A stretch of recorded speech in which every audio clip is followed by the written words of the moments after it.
People are saying that there's a debate between Bitcoin and gold, in essence, whether you should be buying Bitcoin or buying gold. And you hear advocates on both of these topics. Some people say Bitcoin is like digital gold, and that if you buy Bitcoin, it's better than having gold in your hand. And Bitcoin's going to go up, they say. Of course, they said that before it crashed, too. Remember when it was almost 20,000, then it crashed to like 6,000, and then it's back up to 9 or 10,000, bouncing around. But they say it's like digital gold.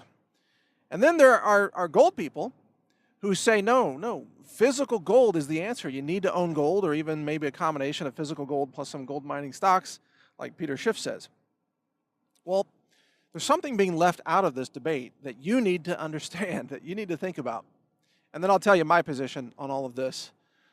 And by the way, I don't own any Bitcoin anymore, but I do own gold, but I don't own gold to speculate on it. So I don't have any conflict of interest here whatsoever. In other words, I don't own gold to be able to try to sell it at profit. For me, gold is like a last-ditch defense against a collapsing monetary system or a collapsing economy. I would never sell gold for cash. That would be stupid. For fiat currency, that'd be silly. In fact, the last Bitcoin that I had, I used it to buy gold. So that does tell you a little bit about what I think. Nevertheless, here's something that's being left out of this argument. Here it is. If you have a handful of gold, let's say a bunch of, 1-ounce gold eagles, let's say. You got a handful of gold, or I don't know, a suitcase full of gold if you're wealthy enough. You got a whole suitcase full of gold. Versus, let's say, a suitcase with a thumb drive that contains your Bitcoin wallet. What is the key difference between these two things? The answer is gold can't vanish, you people. Gold can't vanish. Bitcoin can vanish. Bitcoin can cease to exist in an instant. And gold cannot. Gold is an element of the cosmos. Gold has been around longer than planet Earth. Gold is billions of years old. It is an element. It's kind of a heavier element, you might say. Maybe you could call it a heavy metal, I guess, if you wanted to. It is pretty heavy, right? It's very dense. It has lots of industrial uses. But it's mostly inert, so it's very, very non-toxic, unlike heavy metals such as lead. But gold is an element. You can go to the table of elements and you can find gold. Now, I dare you, bring up, let's say, webelements.com. Go to webelements.com and look at the table of elements there and see if you can find Bitcoin. And the answer is you can't, because there is no Bitcoin on the table of elements. And you know why? Because Bitcoin isn't real, people. Bitcoin isn't real. Gold is real. Zinc is real. Mercury is real. Uranium is real. Copper is real. Oxygen is real. Nitrogen is real. All the elements are real physical things.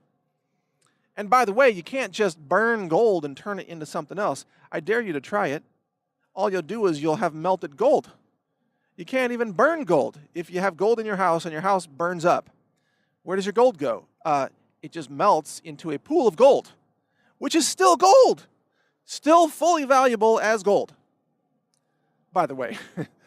But if you have a thumb drive with your Bitcoin wallet on it and you lose your thumb drive, or there's a solar flare, and you have an EMP attack, or somebody hacks your online wallet, if you're using one of those, which have been hacked repeatedly over and over again, your Bitcoin can vanish because it's not real.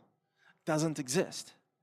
Bitcoin is a logical construct, and it only has value because other people currently believe in that logical construct. And as soon as that belief is gone, the Bitcoin becomes worthless, whereas gold has utility. Gold is real. So obviously, by now, you can tell I'm an advocate of physical gold. But the point is, I'm not trying to convince you to go buy gold. I don't sell gold. And I'm not convincing you to buy or sell Bitcoin. I don't own any Bitcoin anymore except, I don't know, what is it, 0.0001 or something Bitcoins. It's a few dollars with a Bitcoin. Who cares? I'm not trying to convince you either way. I'm trying to get you to think. Do you want to risk everything? Because when you invest in Bitcoin, you are taking a 100% risk. You could lose everything. With gold, your risk is very minimal. You could buy gold today and have gold in your hand, and then the so-called value of that gold might go down compared to what? Dollars, which is a fiat currency, but the value of the gold itself has not changed. Gold is gold. Gold always has intrinsic value itself, regardless of the fluctuations of the fiat currency that you've used to purchase that gold. You see, this is the difference. Gold can't vanish. Now, you might say, well, someone could steal your gold. Yeah, people, that's why you have lead bullets. That's why you have a Glock. That's why you have an AR-15. That's why you have an alarm system or a safe in your home, in the floor, like poured into the concrete floor, something secure. You have stuff that you defend, I would assume, like your life, your body. Hope you don't just let anybody walk in your front door and just do anything they want to your body, right? So you do defend things that are physical, like your body. And maybe, you defend your cash, your jewelry if you have some of that. Maybe you defend your own, maybe you have a gun or 100 guns. So you defend things. So gold can simply be one of those things that you defend. And besides, if you have a Bitcoin wallet, you got to defend that anyway. And it's far harder because now you have all these online cyber thieves and hackers trying to steal your wallet using all kinds of mechanisms that you can't even imagine, such as DNS spoofing, for example, which was used to break into a bunch of online wallets recently. People just lost all their money. Poof, gone. And you probably don't even know what DNS spoofing means. So, I could explain it, or maybe you do know. Maybe you're an IT guy or gal. I guess most of them are guys. But anyway, DNS spoofing can be used to steal your online wallet. Lots of things can be used, So if you don't want to lose all your investment, put your money into something that's real and physical and something that lasts, which could include land. It could include real estate, believe it or not. Although I wouldn't suggest buying into a bubble real estate market like we have right now in many parts of the country, many cities, like San Francisco, for example, or Austin, Texas, for that matter. But land, or if you're buying a piece of land with a spring on it, a natural water source, that always has value. Why? Because every living creature on this earth practically needs water, but especially you.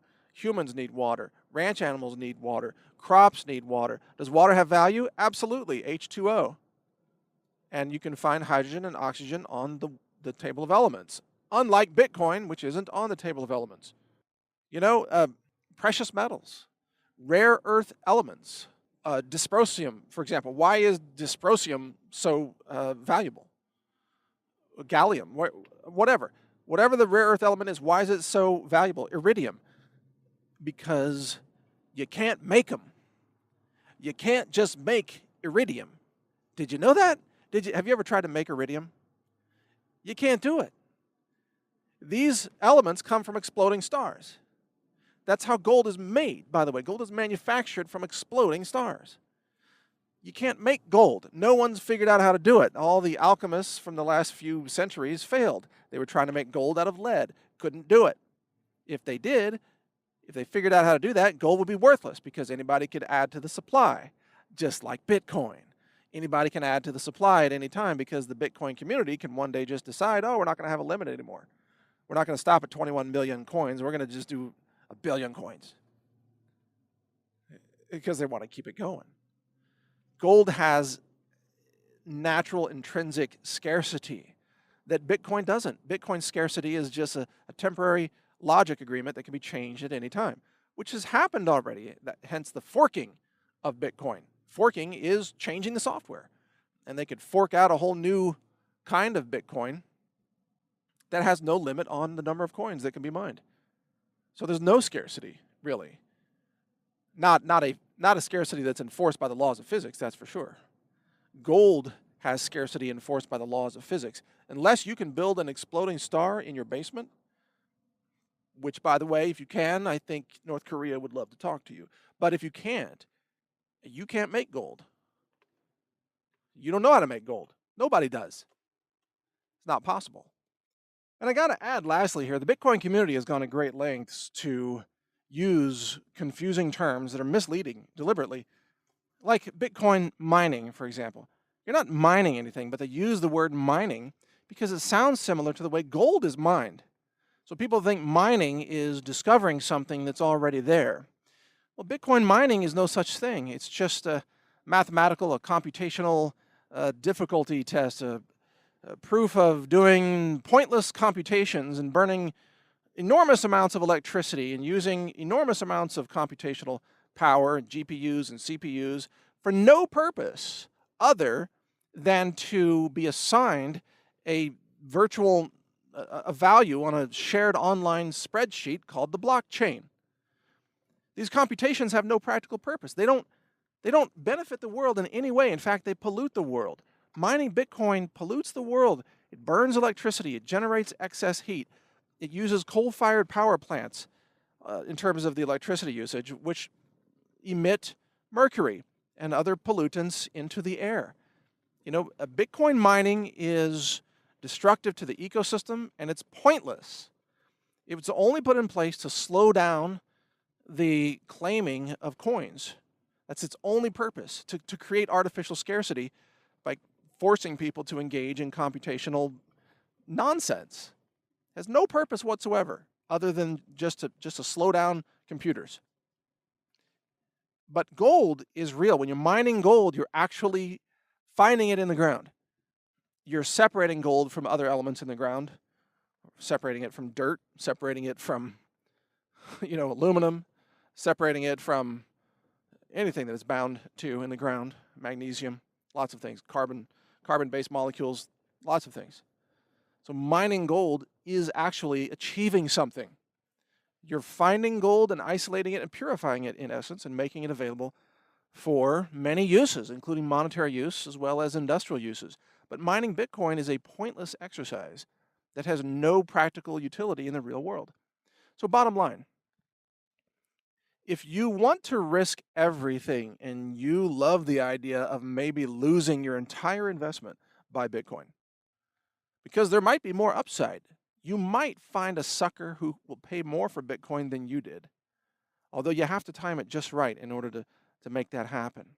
But if you would rather invest your money in something that you know cannot vanish because it's been around longer than the planet Earth, that is part of the cosmic structure of matter. It's on the table of elements. It is atomic matter that no one can create and no one can destroy short of, star detonation scale nuclear fission or fusion processes, then buy gold. Buy gold. And I'm going to plug a gold company, but that I like to use, but I'm not paid by this company at all. And it's just because I like the guy, Peter Schiff. He's got a company that I bought from. It's called Schiff Gold, SHIFF gold.com. And they treated me fairly, and they gave me a good quality product. They shipped it with tracking and insurance and everything. They don't pay me anything. I don't get any free stuff from them. I interviewed Peter Schiff on my show, Counterthink. You can see that episode at counterthink.com. And that's my only involvement with Peter Schiff. I just happen to agree with Peter. And that's why I like to plug his company, because I agree with him on this issue. Peter Schiff recommends gold over Bitcoin. And I do too. And why? Because we've thought through the risk versus reward. We understand how these things work. And we both have a motivation to help people do well with their savings and their investments and not lose money, especially catastrophically. Now, you might say Peter Schiff has a conflict of interest if he's recommending gold because he's selling gold. I am not selling gold. And I'm never going to sell gold because I don't want to have that much gold sitting around as a juicy target for thieves, It's just not, I'm not in the gold business. I'm in the food business, in the superfood business, totally different business. But Peter Schiff is in the gold business, and I support him doing that. That's his right. He has an honest product, honest service. He's doing a good job.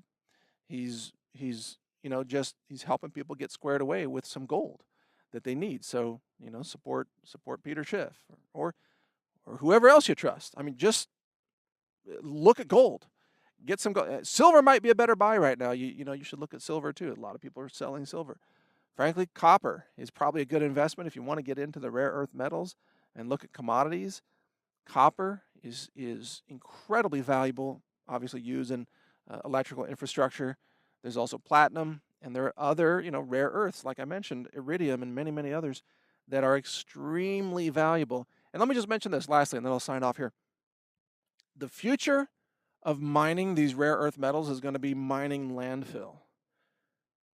Whoever can figure out how to economically go through the landfill of a city and pull out all the rare earth elements from, the circuit boards and the computer parts and hard drives and all that stuff, and solar panels and things that are in the trash, whoever can do that economically is going to make a fortune. But what's holding that back is the incredible toxicity associated with some of the heavy elements that are used in soldering, circuit boards and many of these parts. There's a lot of lead, there's some mercury involved in some of this, a lot of toxic stuff. So you can't just melt everything down. You'll be releasing all these toxic fumes into the atmosphere if you did that. So I don't know who's going to figure this out, but I would suggest that the future of mining landfill is going to be done by nanobots, little microscopic robots that you release into the landfill, and they scurry through the landfill and they find little bits and pieces of metal, or they chew apart the metal and they bring back the bits and pieces, and then you have nanobots that sort out the valuable elements from the non-valuable elements. And they're going to find gold, and they're going to find copper, lots of copper and aluminum, and even platinum from time to time, perhaps. Rare earth elements. Lots of electronics are just being tossed, and they contain a lot of valuable elements. If I were going to launch a new business, not that I am, but because I'm busy, but if I were, I would start looking into that. How do you turn landfill into a gold mine?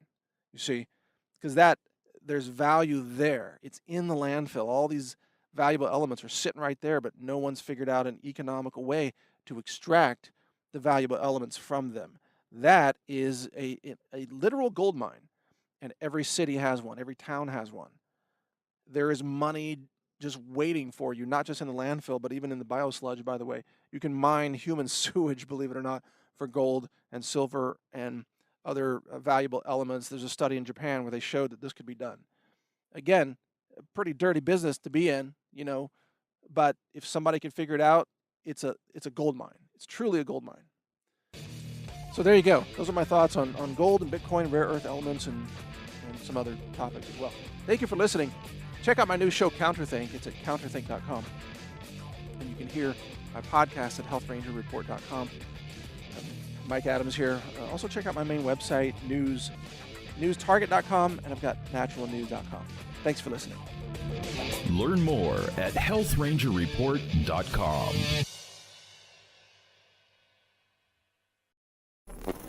Thank you for watching. If you want to support our mission, visit us at healthrangerstore.com for the world's largest selection of lab-verified superfood and nutritional products for healthy living.